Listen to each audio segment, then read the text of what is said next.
আপনার পার্সোনাল কাজে ব্যবহৃত ডেস্কটপ পিসি যদি সঠিকভাবে কাজ না করে তবে প্রাথমিক অবস্থায় পিসিটি চালু করার জন্য কিছু ব্যবস্থা নিতে পারেন।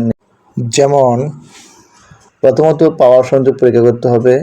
নিশ্চিত করুন যে পাওয়ার কার্ডটি সঠিকভাবে সংযুক্ত রয়েছে কিনা। ওয়াল সকেটটি পরীক্ষা করুন এবং নিশ্চিত করুন যে সেখানে বিদ্যুৎ আছে। পাওয়ার সাপ্লাই ইউনিটে সুইচ অন আছে কিনা তা দেখুন। তাছাড়া বাহ্যিক ডিভাইসগুলো পরীক্ষা করুন। কখনো কখনো একটি ত্রুটিপূর্ণ বাহ্যিক ডিভাইস যেমন ইউএসবি ড্রাইভ, প্রিন্টার পিসি চালু হতে বাধা দিতে পারে।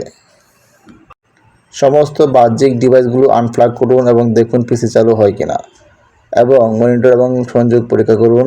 নিশ্চিত করুন যে মনিটরটি সঠিকভাবে সংযুক্ত এবং চালু আছে কিনা। তাছাড়াও ভিডিও কেবলগুলো যেমন HDMI, VGA ভালোভাবে সংযুক্ত আছে কিনা তা দেখুন।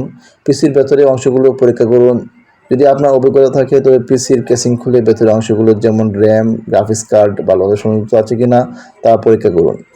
ধুলোবালি থাকলেও তা পরিষ্কার করুন এবং পিসি চালু করার সময় বায়োস UEFI সেটিংয়ে প্রবেশ করুন। সাধারণত ডিলিট F2 বা F10 কি চেপে সেখানে কোনো ত্রুটিপূর্ণ সেটিং আছে কিনা তা দেখুন এবং প্রয়োজনে ডিফল্ট সেটিংয়ে ফিরিয়ে আনুন। অপারেটিং সিস্টেম পুনরায় ইনস্টল করুন। যদি উপরে কোনো প্রযুক্তি কাজ না করে তবে অপারেটিং সিস্টেম পুনরায় ইনস্টল করার চেষ্টা করুন। এর জন্য আপনার একটি বুটেবল USB ড্রাইভ বা DVD প্রয়োজন হবে।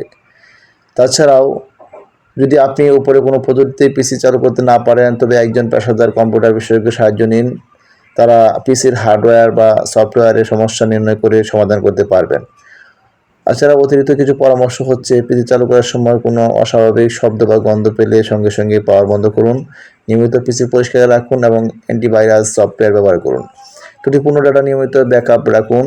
এই পদক্ষেপগুলো অনুসরণ করে আপনি আপনার ডেস্কটপ পিসির প্রাথমিক সমস্যাগুলো সমাধান করতে পারবেন এবং পিসিটি পুনরায় চালু করতে সক্ষম হবেন। এতক্ষণ পাশে থাকার জন্য ধন্যবাদ। সবাই ভালো থাকুন। আসসালামু আলাইকুম।